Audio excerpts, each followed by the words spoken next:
کر کے جی وہ آفیسر لگا، ڈی پی او لگا۔ اتفاق ایسا کہ ماں کا ایک ڈیلا آنکھ کا نہیں تھا، اس کی اچھے خاندان میں شادی ہو گئی۔ جب شادی ہو گئی تو جو اللہ تعالیٰ نے اس کو اولاد دی، 2 پیارے پیارے بچے اللہ تعالیٰ نے عطا فرمائے۔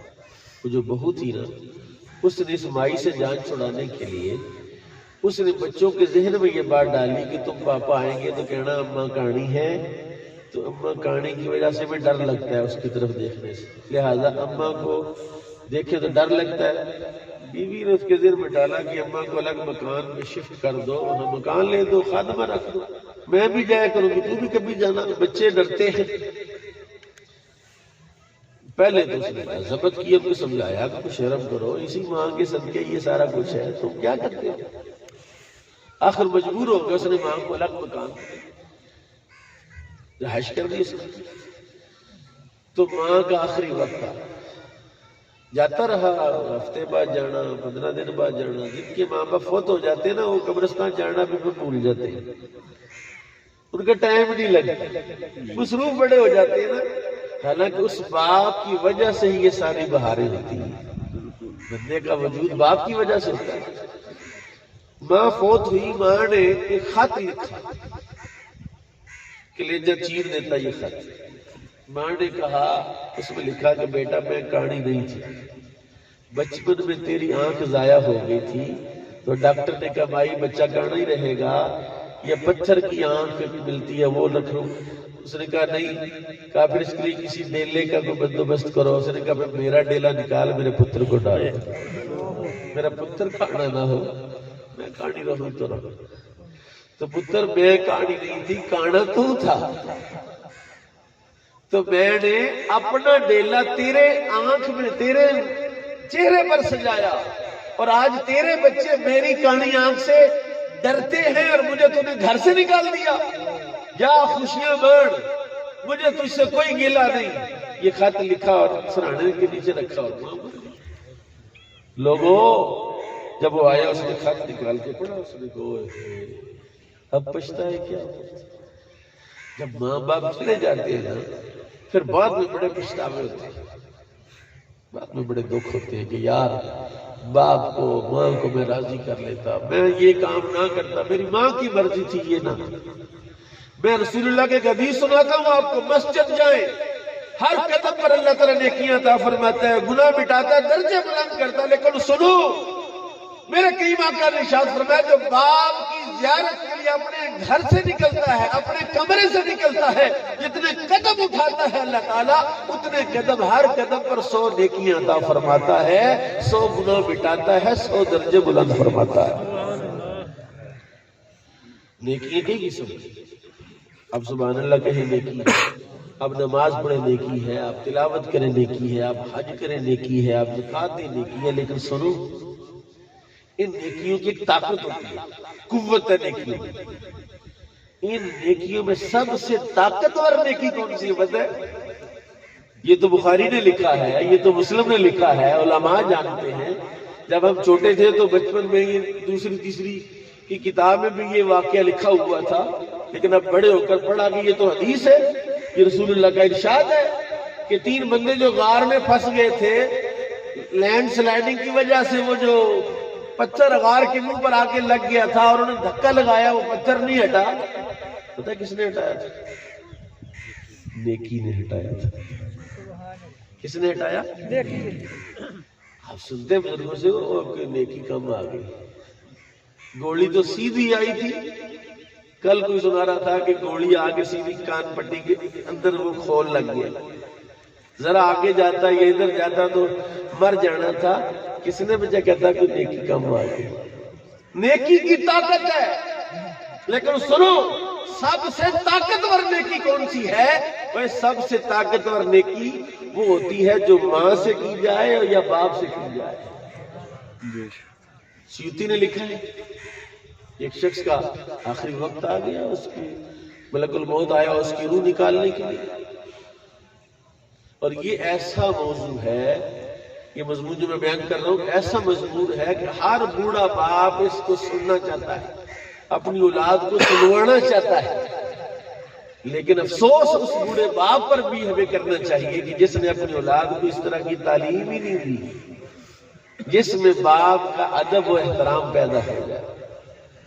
جب بچے چھوٹے ہوتے کہتے ہیں پتر ڈاکٹر بنانا ہے، پتر میں نے پائلٹ ہی بنانا، بس میں نے سب کچھ بیچ کے لگا پائلٹ بنانا ہے۔ وہ پائلٹ نہیں بنتا، جہاز بن جاتا ہے۔ اس کا پیسہ بھی سارا گیا، پائلٹ بھی نہیں بنا، اور بچہ بڑا ہو کے ابے کی سنتا ہی نہیں ہے۔ میں رسول اللہ کی حدیث سننے لگا تھا کہ نبی کریم صلی اللہ تعالی وسلم نے ارشاد فرمایا ایک بندے کا آخری وقت، فرشتہ اس کی روح کو ہاتھ ڈالا، ملک الموت کھینچ لے۔ اب اس کے ملک الموت کے ہاتھ کو ایک نیکی نے پکڑا، کہا ٹھہر جاؤ، اس کی روح نہیں نکالنے دینی بڑی۔ اس نے کہا اذا جاء اجلهم لا يؤخر ساعة ولا يستقدم، قرآن میں آیا اجل موت کا وقت مقرر آگے پیچھے نہیں ہوتا۔ اس نے کہا یہ مجھے بھی پتہ نہیں ہوتا، لیکن جانتا میں کون ہوں؟ کہا تو نیکی ہے، تو نیکی اللہ کا، غیر اللہ تو نہیں، نیکی تو اللہ کی ہوتی ہے، اللہ ہی نیکی ادا کرتا ہے۔ جھگڑا ہوا، حضور فرماتے ہیں جھگڑا ہوا نیکی میں اور ملک الموت میں، نیکی جیت گئی، ملک الموت ہار گیا۔ رب نے حکم دیا ملک الموت چھوڑ دے تاکہ اسے اپنے ماں اور باپ سے نیکی کا اور موقع مل جائے۔ ماں باپ سے کی ہوئی نیکی سب سے طاقتور ہوتی ہے اور سب سے دیر پا ہوتی ہے، جو مرنے کے بعد بھی کام آتی ہے۔ قرآن پڑھیں، یہ بات تو قرآن میں لکھی ہے۔ سورہ کہف میں جناب خضر کا اور جناب موسیٰ کا بڑا مشہور قصہ ہے۔ گرتی دیوار کو دھکا لگا کے سیدھا کر دیا۔ موسیٰ نے کہا اتنے بھوک لگی تھی، بستی والوں سے کھانا مانگا نہیں دیا، ان سے اجرت ہی لے لیتے۔ فرمایا میرا تیرا گزارا نہیں ہو سکتا، لیکن تم نبی ہو، تمہارا خاموش رہنا بھی ممکن نہیں تھا کہ جس بندے کے پاس علم ہو، اس تار کو ہاتھ لگانے سے کرنٹ پڑتا ہے تو چھوٹے بچے کو ہاتھ لگانے دے گا؟ کہ ایسے بھی ہے نا، کہتا ہے لان دے کچھ آپ پہ کتنا کرنٹ دے موڑ بعد آ جائے، جب پتا مر جائے گا، مر جائے گا تو نہیں ہاتھ نہیں لگانے دیتا۔ موسیٰ علیہ السلام مجبور تھے پوچھنے پر کہ بچے کو قتل کر دیا، کشتی توڑ دی، گرتی دیوار سیدھی کر دی، اجرت لے لیتے۔